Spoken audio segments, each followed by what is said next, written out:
Gelombang bunyi. Gelombang bunyi berguna bagi kehidupan manusia sehari-hari untuk berkomunikasi.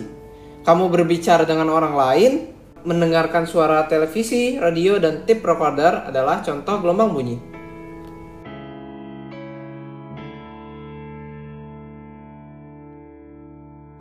Tapi pun, hai teman-teman, apa kabar? Hari ini kita akan belajar gelombang mekanik dan karakteristik gelombang. Ada baiknya sebelum kita mulai pelajarannya, kita berdoa terlebih dahulu. Berdoa mulai.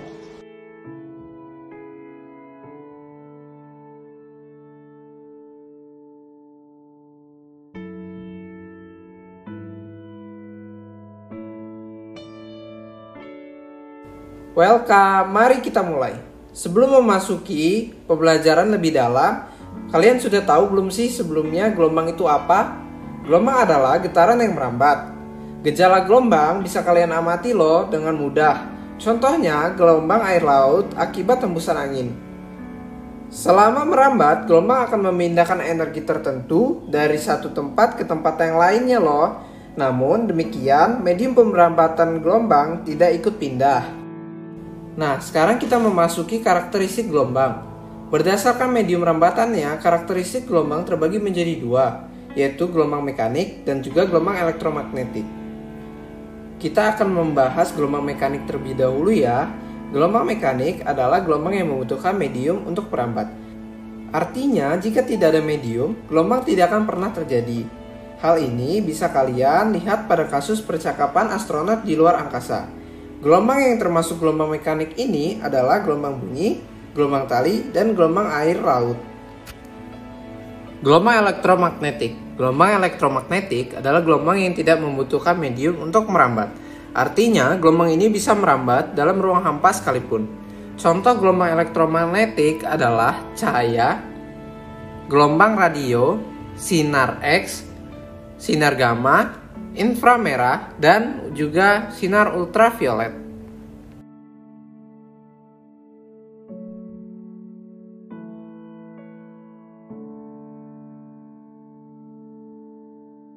Sebelumnya, kamu udah tahu belum gelombang itu apa ya?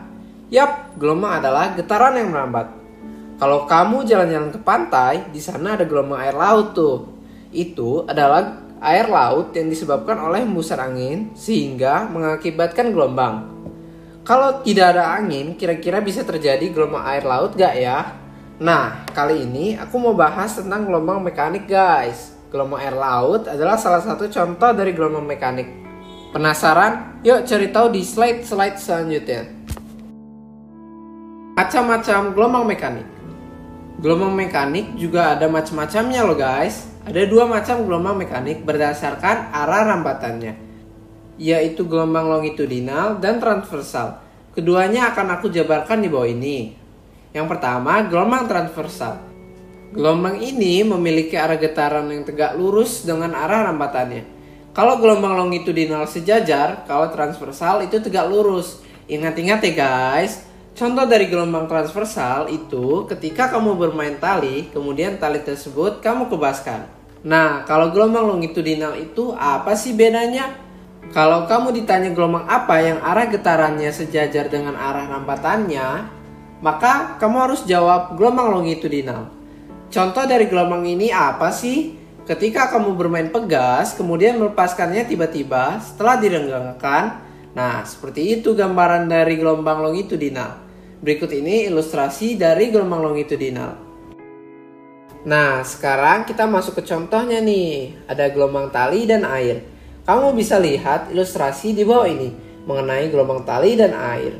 Bisa kita lihat bersama bahwa gelombang tali dan air yang merambat melalui medium akan mengalami gelombang transversal. Nah, sekarang kita masuk ke contohnya nih. Ada gelombang tali dan air. Kamu bisa lihat ilustrasi di bawah ini mengenai gelombang tali dan air. Bisa kita lihat bersama bahwa gelombang tali dan air yang merambat melalui medium akan mengalami gelombang transversal. Rumus gelombang mekanik.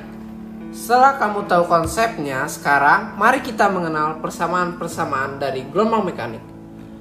Frekuensi gelombang. Sebelum ke rumus, kita ketahui dulu yuk apa itu frekuensi gelombang. Frekuensi gelombang atau F adalah jumlah gelombang yang merambat dalam 1 detik. Simpelnya gini guys, 1 detik itu ada berapa gelombang? Persamaan rumus dari frekuensi bisa dilihat di bawah ini.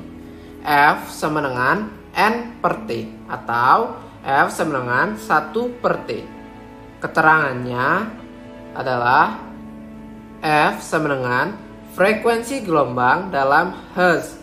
N sama dengan jumlah gelombang yang dihasilkan. T sama dengan waktu yang ditempuh gelombang. T sama dengan periode gelombang dalam second. Sekarang kita masuk ke rumus periode gelombang. Periode gelombang T adalah waktu yang dibutuhkan 1 gelombang untuk merambat. Atau biar lebih simpel mikirnya gini aja. 1 gelombang butuh berapa detik? Persamaannya dapat dituliskan sebagai berikut. T sama dengan T per N, T sama dengan 1 per F. Keterangannya, T periode gelombang dalam second. N jumlah gelombang yang dihasilkan.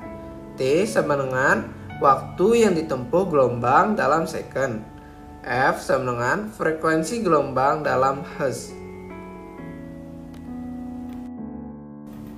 Sekarang kita masuk ke rumus periode gelombang. Periode gelombang T adalah waktu yang dibutuhkan 1 gelombang untuk merambat. Atau biar lebih simpel mikirnya gini aja. 1 gelombang butuh berapa detik? Persamaannya dapat dituliskan sebagai berikut. T sama dengan T per N, T sama dengan 1 per F. Keterangannya, T periode gelombang dalam second. N jumlah gelombang yang dihasilkan. T sama dengan waktu yang ditempuh gelombang dalam second. F sama dengan frekuensi gelombang dalam Hertz.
Ternyata fisika sangat dekat dengan kehidupan kita ya teman-teman. Jangan lupa belajar dan banyak baca bukunya. Wassalamualaikum warahmatullahi wabarakatuh.